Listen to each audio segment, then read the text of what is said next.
Dans cette vidéo, nous allons apprendre à résoudre des équations du type 5x moins 3 facteur de moins 2x plus 4 égale 0.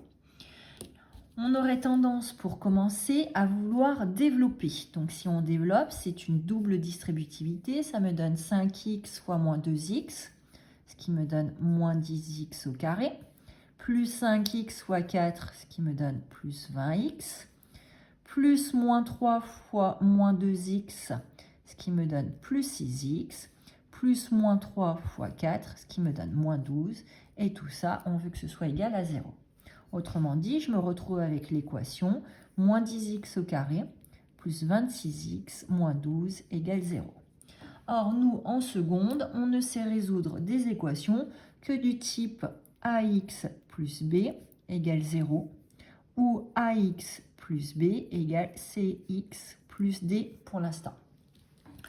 Donc, on est au niveau de la seconde dans une impasse. Si on développe, on est dans une impasse. On saura résoudre ce genre d'équation quand on sera en première, mais pas en seconde. Donc, il faut que je revienne à mon équation de départ, qui était, je vous rappelle, sous la forme d'un facteur. Autrement dit, ici, j'ai un nombre A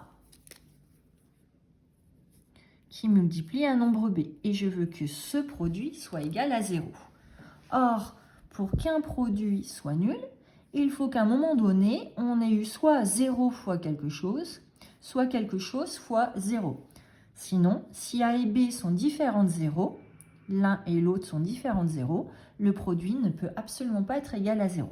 Donc ça, c'est ce qu'on appelle une équation.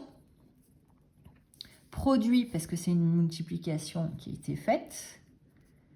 Nul, une équation produit nul. Donc on va apprendre à résoudre ce qu'on appelle les équations produit nul. Et pour résoudre une équation produit nul, on va utiliser la propriété suivante. Un produit est nul si et seulement si l'un de ses facteurs au moins est nul. Autrement dit, le facteur 5x moins 3, le produit de 5x moins 3 par moins 2x plus 4 est égal à 0, si et seulement si 5x moins 3 est égal à 0, ou alors moins 2x plus 4 est égal à 0. Et là, au lieu d'avoir à résoudre une unique équation, on se retrouve à résoudre deux petites équations qui sont des équations du premier degré à une inconnue, des équations qu'on sait très bien résoudre. Donc, pour résoudre 5x moins 3 égale 0, je vais isoler les x. Donc, je vais faire disparaître ce moins 3. Pour annuler une soustraction, on va faire une addition. Donc, on va ajouter de part et d'autre de notre inégalité, plus 3. 5x moins 3 plus 3, il nous reste 5x. 0 plus 3, ça nous donne 3. Maintenant, quel est le lien entre 5 et x? C'est une multiplication. Pour annuler une multiplication, on va faire une division. Si je divise par 5 d'un côté, je suis obligé de diviser par 5 de l'autre. 5x divisé par 5, il reste x. 3 divisé par 5, ça fait 3 cinquièmes.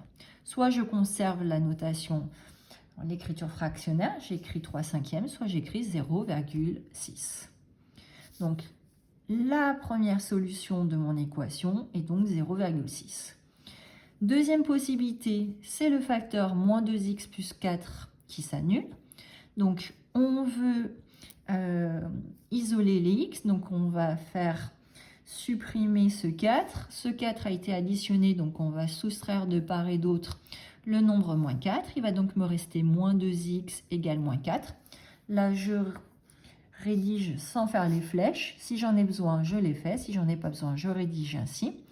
Je rappelle qu'entre moins 2 et x, il y a une multiplication. Pour annuler une multiplication, je fais une division. Donc, je divise de part et d'autre par le nombre moins 2. Donc, ça me donne x égale moins 4 sur moins 2. Or, moins 4 divisé par moins 2, ça me donne 2. Mon équation a donc, deux solutions qui sont 0,6 et 2. Et en mathématiques, on écrit S égale, entre accolades 0,6, 2.